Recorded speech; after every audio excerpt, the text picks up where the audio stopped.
Pensem nisto.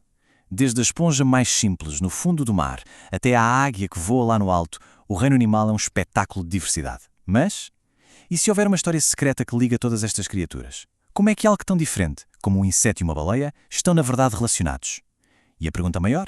Como é que a vida passou de ser uma única célula para toda esta incrível variedade que vemos hoje? É essa a viagem que vamos começar agora.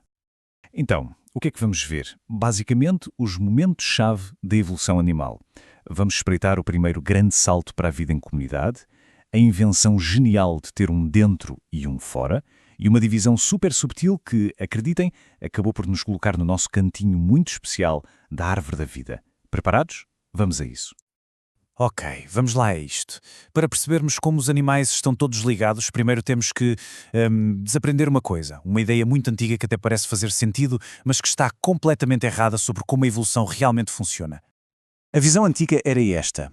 A evolução é uma escada. E claro, quem é que estava lá no topo? Nós, os humanos. Bem, a realidade é bem mais interessante e até mais bonita. Em vez de uma escada, imaginem um arbusto. Um arbusto enorme, denso, cheio de ramos a ir para todo o lado. Não há um topo. Não existe mais evoluído ou menos evoluído. Cada espécie que existe hoje, seja uma minhoca a cavar na terra ou um chimpanzé numa árvore, é uma história de sucesso. É o auge do seu próprio caminho evolutivo. Uma verdadeira obra-prima de sobrevivência. E esta citação é perfeita. A melhoria gradual de uma máquina enquanto está a funcionar. Pensem bem nisto. A natureza não pode simplesmente pegar num animal, levá-lo para a oficina, fazer umas grandes alterações e depois ligá-lo outra vez. Não. Cada mudança, por mais pequena que seja, tem que acontecer enquanto o bicho está vivo, a funcionar. Tem que ser uma pequena vantagem que o ajuda a viver, a comer, a reproduzir-se ali, no momento. Não dá para parar para manutenção. É por isso que é um arbusto e não uma escada. Ok, agora vamos ao primeiro e talvez o maior de todos os saltos na história dos animais. O momento em que a vida deixou de ser só um monte de células individuais a tratar da sua vida e passou a ser um organismo, um todo, cooperativo e multicelular. É um momento absolutamente monumental. E aqui está a grande diferença. Qual é a diferença entre uma simples colónia de células e um animal a sério? Bem, numa colónia é basicamente cada um por si. As células estão juntas, mas cada uma tem que arranjar a sua própria comida. Agora, num organismo multicelular, aí a história é outra. As células estão ligadas, elas comunicam, partilham nutrientes e é esta partilha que muda tudo. Porque agora, umas células podem especializar-se a digerir, outras a sentir o ambiente, outras a mover o corpo todo. É o nascimento do trabalho em equipa a um nível celular. Então, como é que isto aconteceu? A ideia mais forte que temos é que os nossos antepassados, que eram células únicas parecidas com os coanoflagelados que vemos hoje, começaram a viver em grupo. Imagine uma pequena aldeia onde todos fazem a mesma coisa. Todos são agricultores. Mas com o tempo, alguns começam a ficar melhores a construir casas, outros a defender a aldeia e começam a trocar o que produzem.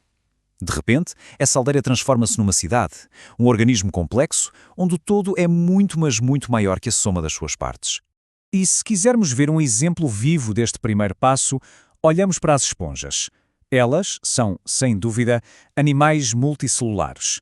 Têm células diferentes a fazer trabalhos diferentes. Mas elas são um ramo muito, muito antigo da árvore. Um ramo que se separou antes da próxima grande invenção. Os tecidos verdadeiros e organizados. Ok, vamos avançar na história. Depois da multicelularidade, a evolução não parou. Surgiu um novo conjunto de invenções que criaram, basicamente, a planta base, o blueprint, para quase todos os outros animais. Estamos a falar de algo fundamental. Ter um dentro e um fora. E um plano corporal bem definido. E o que foi que mudou tudo? A invenção do intestino. Foi aqui que apareceram os Eumetazoa, um grupo que inclui praticamente todos os animais, tirando as esponjas. Eles desenvolveram tecidos que formam um saco interno, um estômago primitivo. E isto permitiu a digestão fora das células. Pensem na diferença. Em vez de cada célula ter de apanhar e digerir a sua comidinha, agora o animal podia engolir algo muito maior, digerir tudo num sítio central e depois distribuir os nutrientes. Foi uma autêntica revolução na forma de comer. Ok, agora que já temos um dentro e um fora, a evolução pode começar a brincar com a forma geral do corpo. E isto, claro, levou a outra grande separação na árvore da vida. De um lado, temos a simetria radial. Pensem numa medusa ou numa pizza. Podemos cortá-la de várias maneiras pelo centro e as fatias são sempre iguais. É ótimo para animais que flutuam ou estão parados, porque recebem informação de todos os lados. Mas depois apareceu a simetria bilateral. E isto foi revolucionário.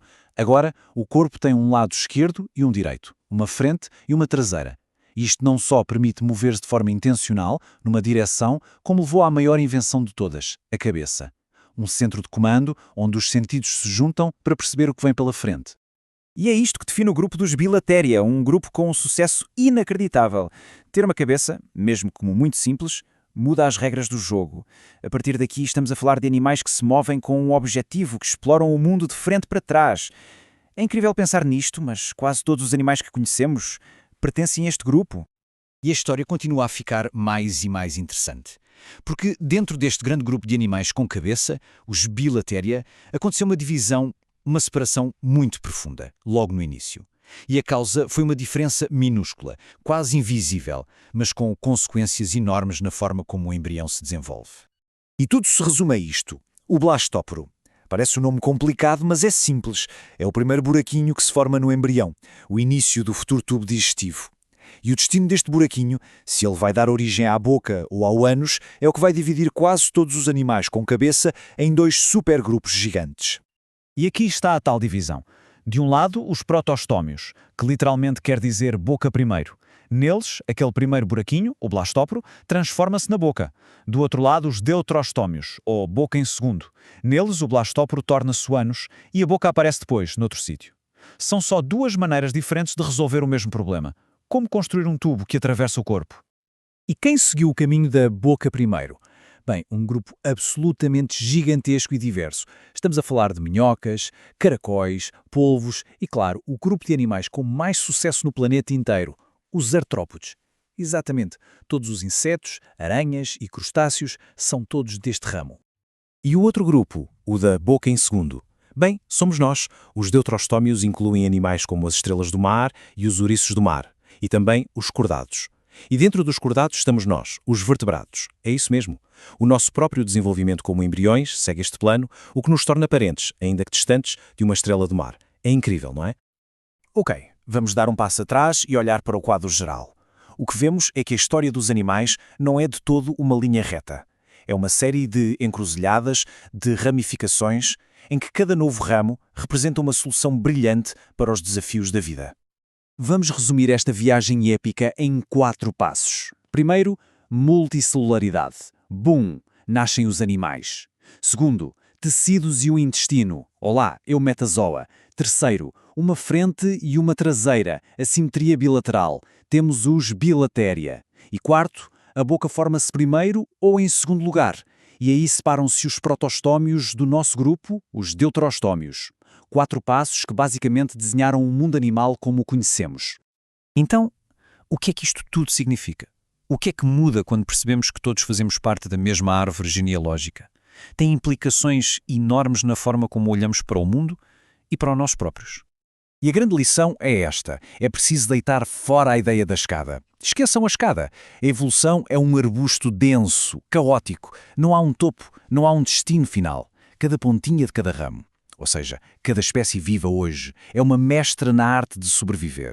Uma bactéria a viver numa fonte de água a ferver é tão evoluída como um ser humano a construir arranha-céus. Somos apenas ramos diferentes, com histórias de sucesso diferentes. E a consequência disto é ao mesmo tempo humilde e absolutamente espantosa. Significa que temos uma ligação familiar com todas as outras criaturas. A mosca que acabou de passar, a baleia a cantar no fundo do oceano, partilhamos antepassados, partilhamos uma história. Somos todos primos, alguns muito próximos, outros incrivelmente distantes, mas sem dúvida somos todos parte da mesma, imensa família. No fim de contas, toda esta complexidade incrível do reino animal pode ser resumida numa única imagem, muito poderosa. Somos todos folhas e ramos de uma só, magnífica árvore da vida. Uma árvore que nunca para de crescer, de se adaptar, de inventar novas formas de ser. E isso deixa-nos com uma pergunta no ar, não é? Para onde é que os próximos ramos vão crescer?